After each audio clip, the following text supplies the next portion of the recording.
Qual é o problema da lógica furada da escola austríaca? Na verdade, nenhum. Na verdade, a escola austríaca ela é perfeitamente lógica, né? E esse é o grande problema dela, né? Porque ela acha que, por ser lógica, né? por estar baseada no que a gente chama em filosofia da ciência de uma axiomática rigorosa, que ela está imune ao teste empírico, né? Então, como se, pelo fato de você construir um modelo perfeitamente lógico, né? E obviamente que eles constroem tudo isso a partir da ação humana, né?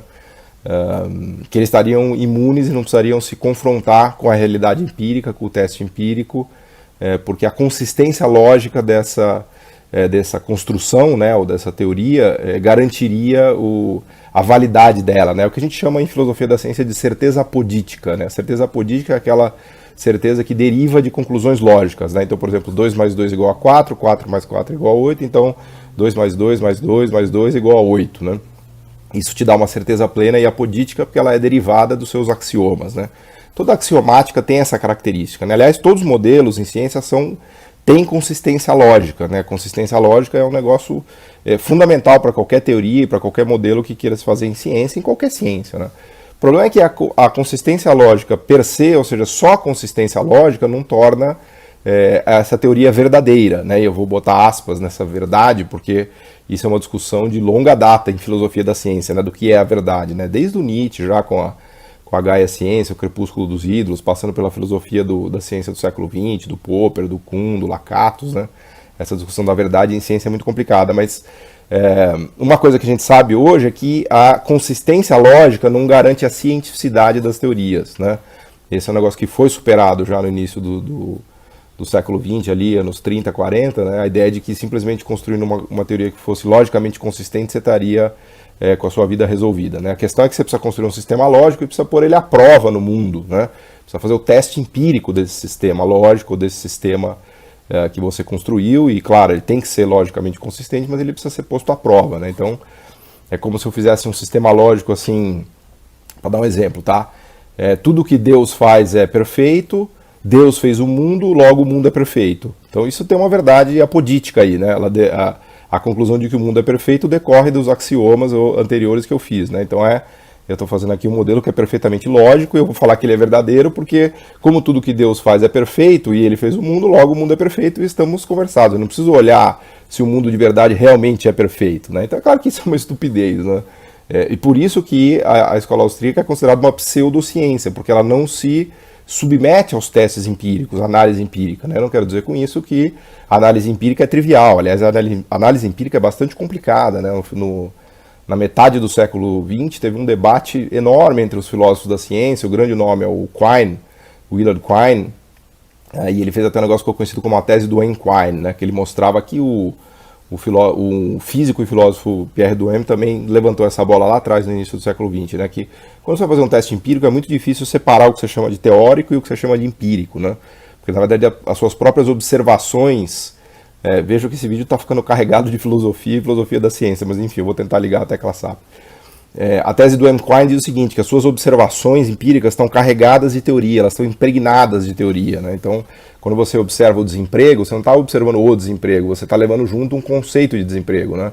Não se sabe direito se é desemprego levando em consideração subemprego, ou com emprego precário, ou com as pessoas que estão desalentadas. Então, qualquer observação empírica, aliás, o exemplo mais famoso deles era o telescópio do Galileu, né? Quando o Galileu apontou o telescópio para ver as luas de Júpiter, ele tinha uma teoria ótica ali dentro do telescópio. Então, quem garante que você não estava vendo manchas no vidro, né? Porque para o Galileu afirmar que o que ele estava enxergando eram luas de um planeta Júpiter, ele estava, na verdade, testando toda uma teoria do Copérnico, né? O Galileu foi o grande cara que fez o teste empírico, né, do sistema do Copérnico, né? Ele junto com o Johannes Kepler, né? E essa galera ali que detonou o sistema ptolomaico, né? Que era a visão que a igreja tinha da astronomia, né? Aliás, por isso que ele foi perseguido, né? Mas o fato é que na observação das luas de Júpiter, o Galileu estava testando junto um monte de teoria e de empiria, né? Porque ele punha o telescópio junto com a teoria óptica, junto com o que ele estava vendo. Então, esse é um belo exemplo das dificuldades empíricas, né? De se fazer teste, né? Das teorias que o Duhem e o Quine levantaram, que foi conhecido na filosofia da ciência como a tese do Quine. O Popper teve uma sacada disso daí, né? Que ele fez o critério de demarcação. Ele falou, olha, a ciência tem que fazer hipóteses empiricamente testáveis e a gente vai demarcando. O que não for empiricamente testável não é ciência, né? Então, que é a ideia da falseabilidade popperiana. Então, voltando ao problema da escola austríaca, então eles têm essa visão meio ingênua, né? E essa é a grande crítica que toda a filosofia da ciência, entre economistas, inclusive, você pegar o Mark Blaug, por exemplo, que é um grande metodólogo de economia, né, do século XX, detona a escola austríaca e fala, olha, não existe isso que eles querem fazer.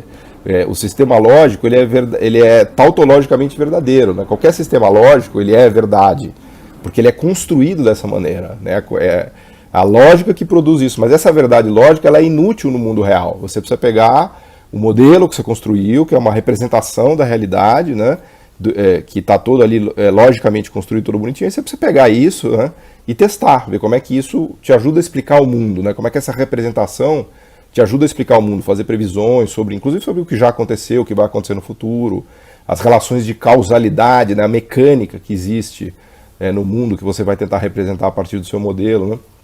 E o fato dele ser lógico não garante que ele é verdadeiro, né? Simplesmente garante que ele tem uma consistência lógica, né? Então, a lógica furada da escola austríaca, ela só é lógica, né? Ela só é lógica, mas todos os modelos em ciência são lógicos, né? O problema não é esse, né? Eles têm que ser lógicos, não podem ter contradições, porque isso é o básico, né, de qualquer modelagem que você vai construir, né?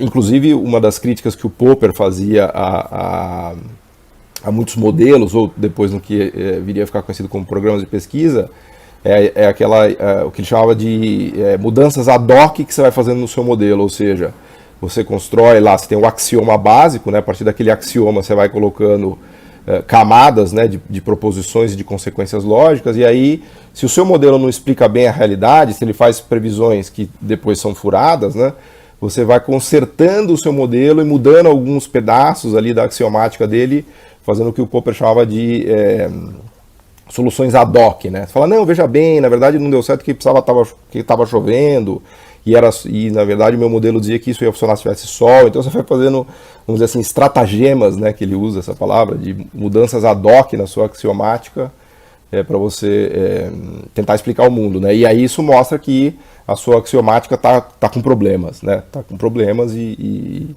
você deveria eventualmente abandonar ela e usar outra axiomática ou outra estrutura de pensamento, sempre respeitando a lógica, obviamente, mas que tivesse mais aderência empírica, né? Então, a gente pode imaginar que todos os economistas, os keynesianos, os neoclássicos, os austríacos, os schumpeterianos, né? Todas as linhas de pensamento têm modelos, têm axiomáticas, né? O que eles põem lá no chamado núcleo duro deles, que é a base do axioma base, e dali eles vão construindo proposições da axiomática deles e vão explicando o mundo a partir daquela representação que eles construíram, que é um modelo da realidade, né? Que é logicamente consistente e que vai ser confrontado com o mundo para tentar explicar melhor o mundo, né?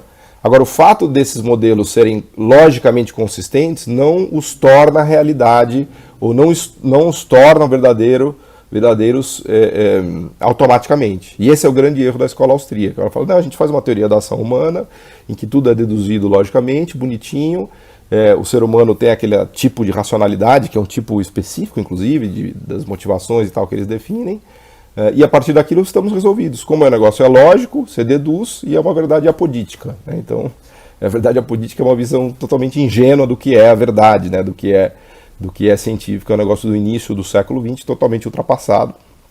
Para quem quiser estudar mais isso daí, basta dar um Google nos textos do Mark Blaug, por exemplo, que é um grande metodólogo de economia, mas em qualquer outra, né? Qualquer outra discussão de filosofia da ciência mais avançada, vocês vão ver que a certeza apodítica e a verdade, vamos dizer assim, tautológica, né, dessas deduções de sistemas lógicos são claramente insuficientes. Tá?